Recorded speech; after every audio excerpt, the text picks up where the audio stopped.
बिस्मिल्लाहिर्रहमानिर्रहीम अस्सलामुअलैकुम। Welcome to my channel food and herb. आज मैं आपके लिए बेहद मुफीद और सेहत बख्श अज्जा पे मबनी रेसिपी लेकर आई हूँ। आज मैं बनाने जा रही हूँ बुने हुए चने, काले चने की पंजीरी। मैंने आधा किलो काले चने लिए हैं और उनको छिलकों समेत मैंने दरदड़ा सा ग्राइंड करना है। बहुत बारीक आटा नहीं बनाना, इस तरह का दरदड़ा सा पाउडर बनाना है। ये ग्राइंड हो चुके हैं। अब मैंने एक कढ़ाई ली है और उसको ओवन पर चढ़ा दिया है और गैस को ऑन कर दिया है। इसमें देसी घी शामिल करूँगी हस्बे ज़रूरत। पहले मैं 1 पाव शामिल करूँगी घी। इसमें घी को बहुत अच्छा सा गर्म करना है ताकि ये काफ़ी हद तक गर्म हो जाए, क्योंकि इसमें 1-2 चीज़ें फ्राइंग करनी है। तो इसमें अब मैं शामिल करूँगी चारों गूंदे, क्योंकि जितनी भी चीज़ें मैंने इसमें शामिल की हैं इस पंजीरे में सारी ही सेहत बख्श और क़ुव्वत बख्श हैं। अब मैं इसमें फ्राई करूँगी चारों गूंदे। इनको मैंने एक प्याली लिया है और अच्छी तरह से गर्म घी में इनको फ्राई करूँगी। ये अच्छी तरह से जब फूल जाएंगी तो ये समझ लें कि तब ये अच्छी से फ्राई हो चुकी हैं। अब हम चम्मच चलाने के साथ साथ इसको फ्राई भी करते जाएंगे ताकि ये फूल भी जाएं और पक भी जाएं। जिस तरह ये मोटी मोटी सी नज़र आ रही हैं, ये अगर कच्ची रहेंगी तो ये फिर पिसी नहीं जाएंगी। जब ये फ्राई हो जाती हैं तो ये भुरभुरी सी हो जाती हैं।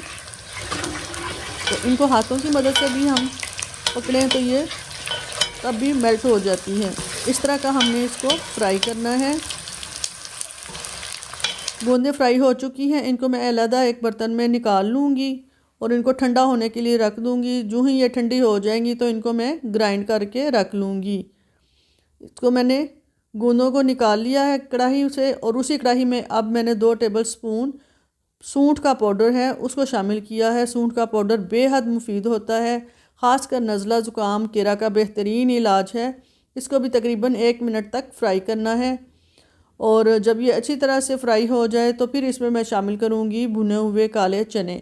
भुने हुए काले चने इतने मुफीद हैं कि ये वज़न भी कम करते हैं, हड्डियों को मज़बूत बनाते हैं। ज़ाबितिस के जो मरीज़ हैं उनके लिए बेहतरीन हैं, दिल की सेहत के लिए बहुत अच्छे हैं, कोलेस्ट्रॉल को ओवरऑल ये कम करते हैं, ब्लड प्रेशर को भी बढ़ने नहीं देते और जल्द को तरोताज़ा रखते हैं, ग्लो करते हैं। इनको घी में अच्छी तरह शामिल करना है और जब ज़रूरत महसूस होगी, यहाँ पे मैं मज़ीद घी शामिल कर रही हूँ 1 पाव के करीब, ताकि जो चने हैं अच्छी तरह से घी में डिप हो जाएं, अच्छी तरह से शामिल हो जाए घी चनों में। कि जो मैंने कढ़ाई के नीचे आँच है इसकी बिल्कुल मीडियम से भी लो फ्लेम, जिसको दम वाली आंच बोलते हैं, लो फ्लेम पे इसको रखा हुआ है। मकसद ये नहीं है कि इनको पकाना है, मकसद ये है कि ये वार्म अप रहें। मैंने इसमें फूल मखानों का जो बुरादा है, पिसा हुआ बुरादा, जिनके उनको पीसा है, वो मैंने शामिल किया है। चारों मगज़ का पाउडर बनाया था वो मैंने शामिल किया है। इनको अच्छी तरह से मिक्स कर लेना है। इसमें जितने ड्राई फ्रूट्स मैं डाल रही हूँ वो तकरीबन एक मिकदार के हैं, यानी कि हम वज़न है 1-1 प्याली तमाम चीज़ों को मैंने पीस के डाला है। बादाम डाल रही हूँ इसमें मैं 1 प्याली के करीब।